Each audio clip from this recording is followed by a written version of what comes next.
Hi, I'm Gary Blum with Blum Tool Company. Today I'd like to go through the sharpening box. This is our patented design.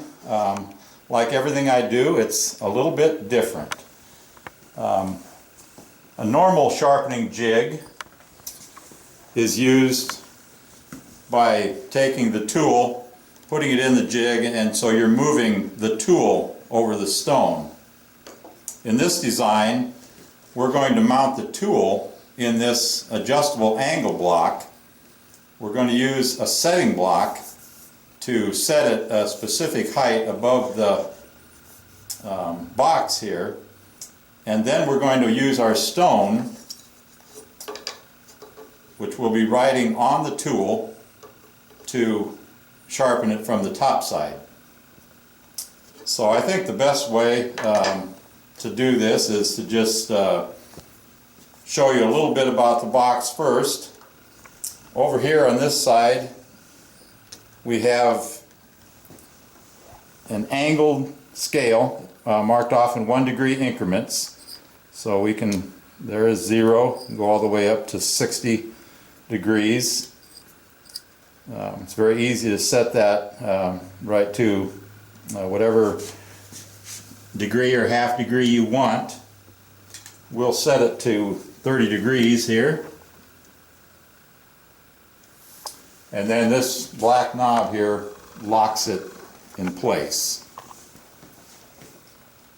This is our work stop, which is set at 90 degrees to the angle block here.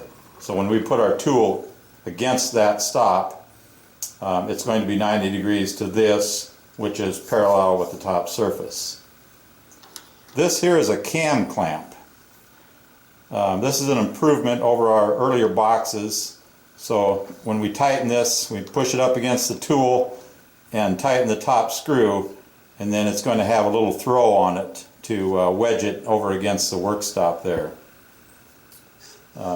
So that's the basics of the sharpening box. I give an extra work stop with it, and then they aren't here, but some extra nuts, so you have them that will go in this groove here for various things. The best thing to do would be just to start off by clamping a few tools in here. That's mostly what I want to do today, is just show the versatility of this box. There's a lot of jigs on the market.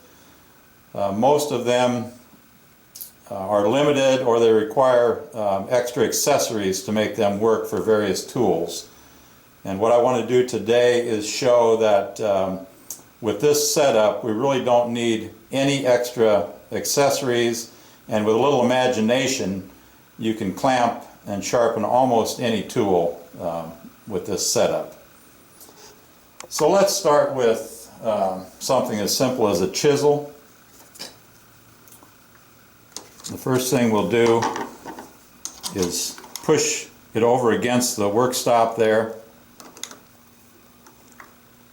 and tighten it up. This little angle block is a setting block. So the idea is, on the bottom here we have progressively milled surfaces. So one is 15 thousandths deep, the next one is 20 thousandths deep, you can see here 25 thousandths, and the biggest one is 30 thousandths. So when we use this, we're going to butt our tool up against that little milled surface, and so by using the 0.015, when we do that, we're going to be 15 thousandths above the surface of the box. So if you'll notice, we're not really on the box. If we would push a flat stone up there, we'll hit the tool. So when we're riding on the tool, the idea is not to ride on the surface here. The only place you're being guided is at the back of the stone, and there's no pressure there. So it's really not doing anything to wear the top of the box at all. I won't go through an entire sharpening sequence, but I will use, this is a extra fine DMT. This is a stone that I might use as the first one to shape the bevel, the secondary bevel, after it comes off the grinder. So it would just be a matter of using it.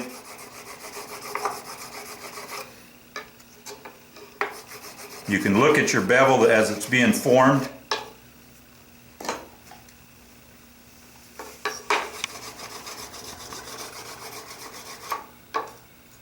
If you get the camera a little closer, hopefully you can see the secondary bevel that I've put on the chisel with the stone here.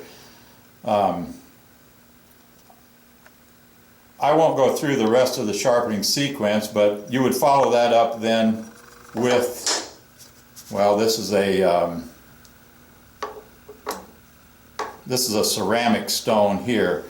So let's say you took that off and wanted to back off the burr, then maybe the next time you set that on there, instead of the 15 thousandths, you might set that at 25 thousandths. So we're going to be 10 thousandths more above the surface of the jig.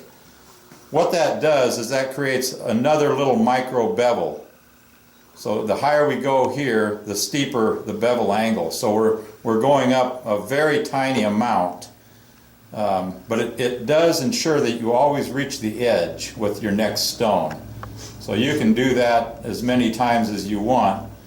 Of course, you could also make your own little setting block just out of wood or anything. There's nothing magic about it. So the next thing we'll do then is just put a few different tools in here to see how easily it can handle a wide variety of tools. So we'll do a typical Stanley 2 3/8 inch wide plane cutter. We just push the work stop or the cam over against it, do an initial tighten, and then when we take the tool out, give it just a little bit more. So we use our 15 thousandths again, and now we're 15 thousandths above the top surface, and we can take that in and out as many times as we want and reset it and be exactly the right distance above our surface here. How about an 1/8 inch chisel? Normally that might give a little bit of a problem in a jig.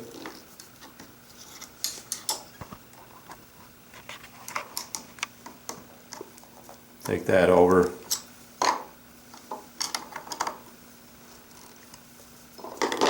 Tighten it up.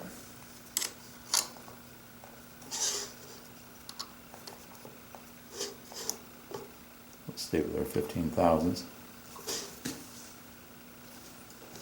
Put that in, and we can actually see then our bevel being formed, and it's absolutely no problem. How about a mortise chisel?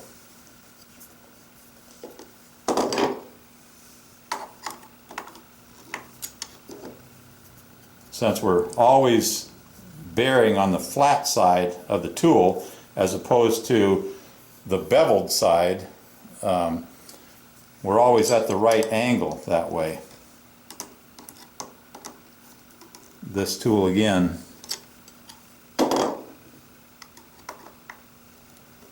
no special jaws, very easy. Set it in there, and we're the right distance above again, and that's held in there very securely.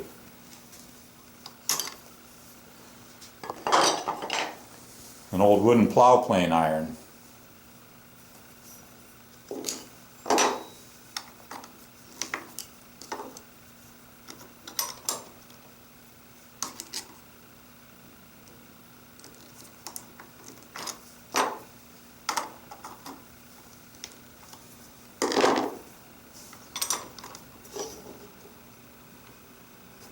Again, you're not spending an inordinate amount of time attaching the jig to the tool.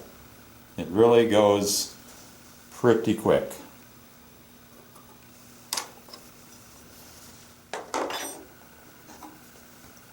We can also do really short chisels, like Japanese chisels, because we're only bearing on 1.5 inches here, and then however far it sticks up. So a lot of times that's a problem in a normal jig, just because you can't get it sticking out far enough to get the proper angle.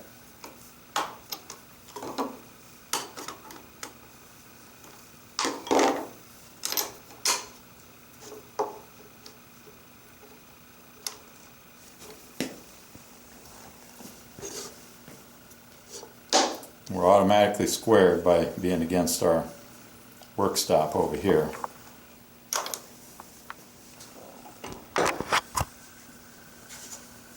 Here's a little spoke shave blade that can definitely be problematic.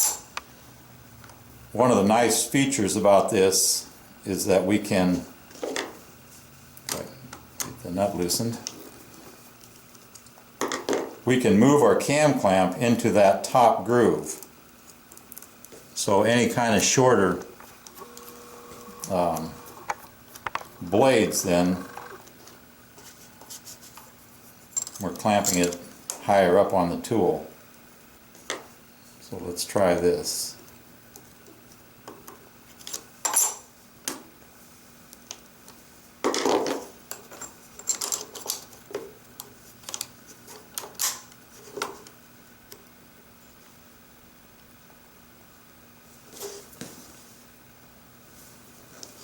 And there's how we do a spoke shave blade. That's very short.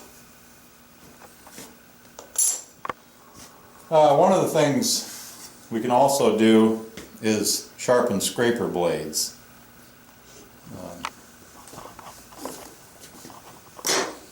On this side I have a couple of work stops that are adjustable up and down. I've already set them for this scraper.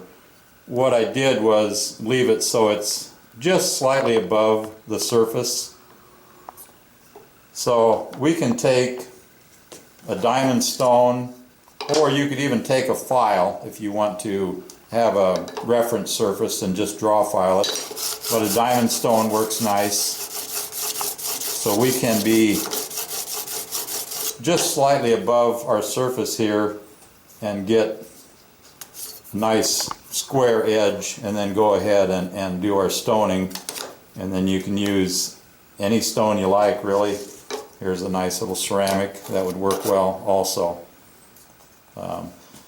So that is kind of a nice feature, in that you can also do your scraper blades on it.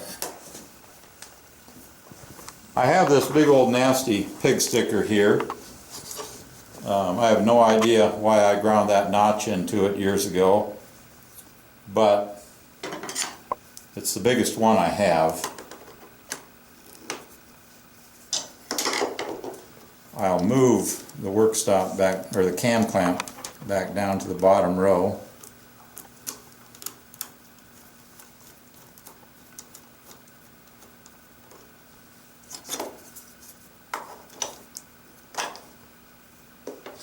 And even this big old thing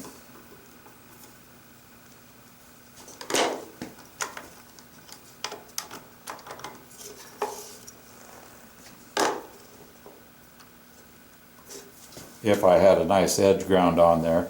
But even that big old thing is no problem. Even if these sides aren't parallel, it's no problem, because we're only contacting it for the first 1/8 of an inch off of the flat side.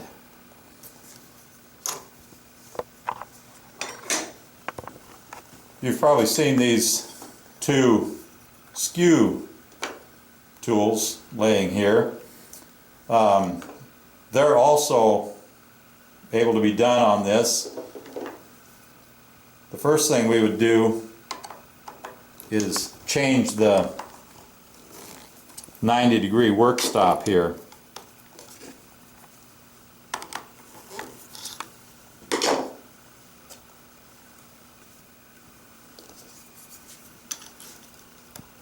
I would just match that angle with the front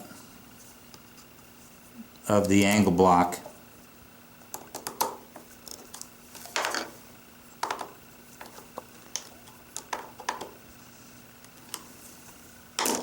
So there we've got it set at the approximate angle of our tool. Let's move our cam clamp back up to the top.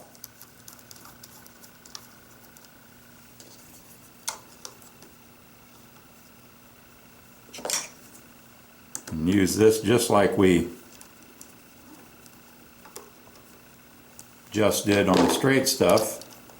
So we can also set that 15 thousandths above there, do our cam clamp, and we've got a skew chisel set in there in pretty short order without any additional attachments or anything. And of course you can go the other way. You could even do this without the cam clamp, which I'll show you here in a minute, just by coming down on top of it with a screw. So let's take that out. We'll loosen that and move it over.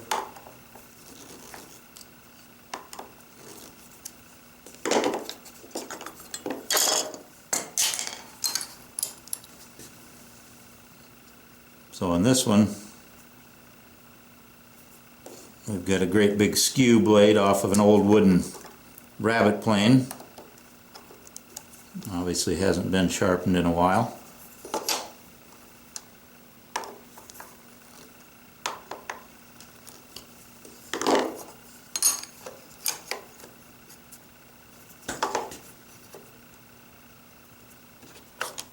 Getting ahead of myself there.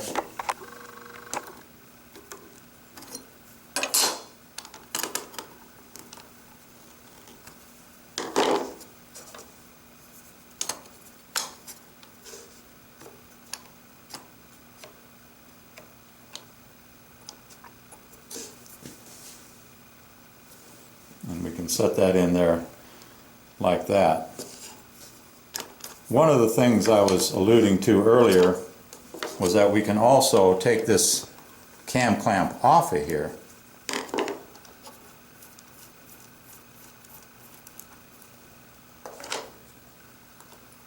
and I provide a couple of extra screws.